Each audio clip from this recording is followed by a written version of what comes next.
Ethan, as we all know, is the champion of those people who are down and out, who need a hand. He's always has been, and he always will be, as many politicians are, thank God. He's also the champion of those who are simply asking for equal rights, who like to be treated like they should be in the year 2007. He's also the champion of the senior citizen, as he well should be, as many are. But let me tell you about something about Ethan that I think is a little special. Ethan is a champion and recognizes the backbone of this state, and that's the men and women that go to work every single day.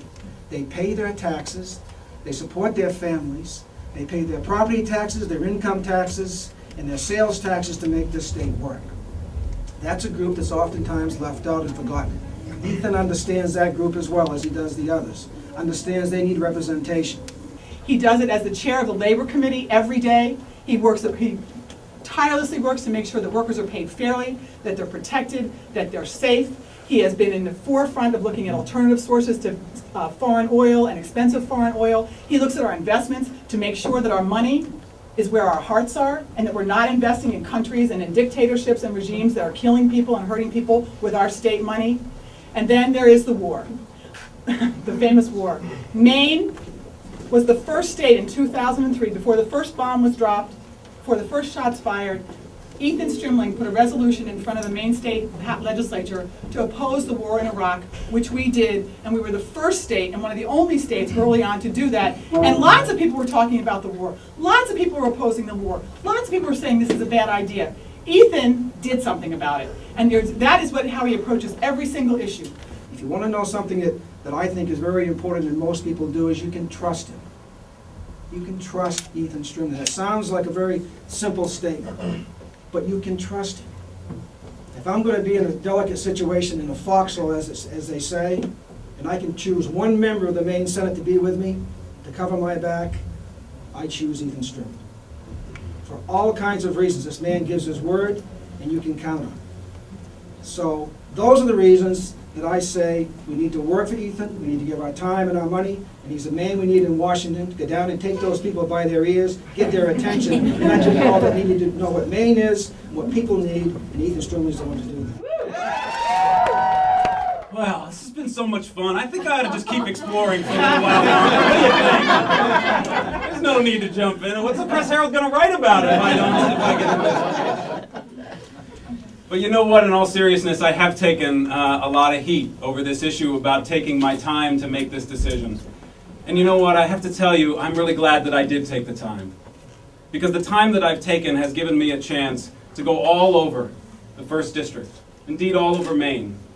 And I've been in kitchens in Bodenham, and I've been in backyards in York, and I've been on soccer fields and Limerick and farms and Leamington and all over, and just getting a chance to meet people in back porches in Rockland, and getting an opportunity to hear what people are thinking about, what their hopes and what their dreams are, what their fears, and just learn about their lives.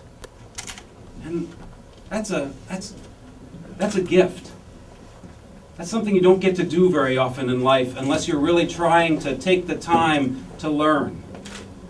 Just this morning I went to a social service agency down in Sanford where they're dealing with survivors of domestic violence. Went into the oldest hardware store. Went into a new development in Biddeford where they've rehabbed the mill and all these new businesses are coming in. Went to the Gulf of Maine Research Institute. We went from some of the oldest stores to some of the newest innovations. And this process of going around and hearing from folks and listening to what's going on and what's next has been vital. And it reminded me of what an incredible state we live in. And how much I love being here, and how I would never want to be anywhere else. This is the place.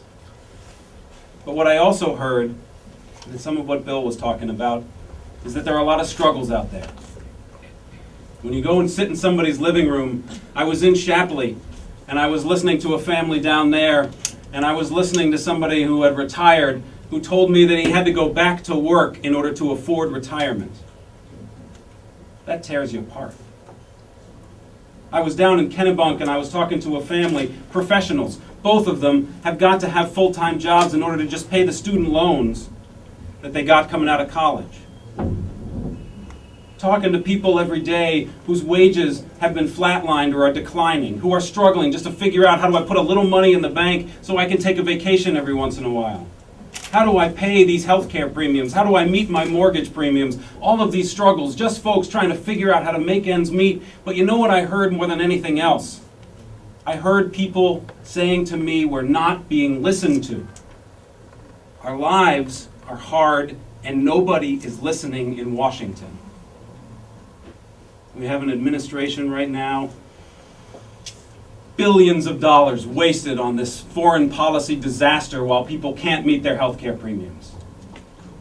An administration who has cut taxes, if you can believe this, they have cut taxes 6 times for the wealthiest Americans, and yet in Maine, the poverty rate for our children has risen 60%.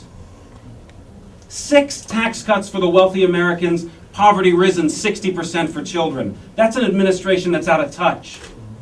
We have an administration that cares more about hedge fund managers making millions of dollars than they do about these wages that are flatlining, these wages that are declining for everyday Maine families.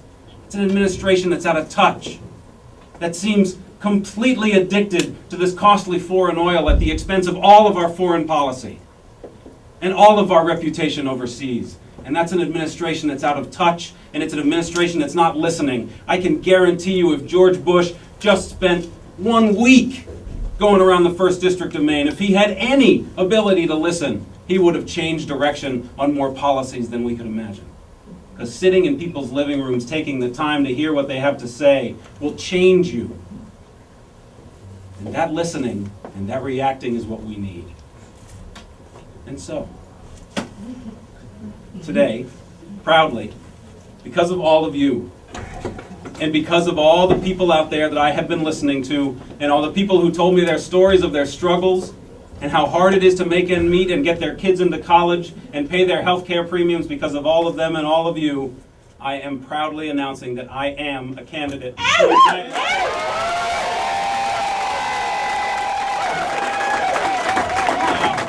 There's a lot of work to do. You know me, you understand why I'm making this decision. We know each other, but there's a lot of people out there who don't know yet what this is going to be all about, and I'm going to be going all over the district to talk to folks, to let them know, I'm just an everyday person. I'm just the same person as pretty much everybody here. I want good schools. I want clean water. I want clean air. I want to be able to make sure that my family can meet its needs and it doesn't have to worry about rising health care costs. I didn't come from money. I didn't marry money.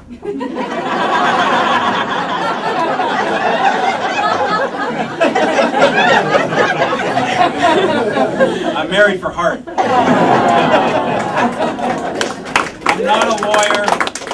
I run a social service agency. I work with at-risk kids who are struggling to figure out how to make ends meet too, and who are trying to stay out of jail. And I've seen some real tragedies with these kids, and I've seen some real miracles. But all of it has given me the strength to recognize that what we need to be doing in politics is figuring out how to make people's lives easier. And this administration is just ignoring us.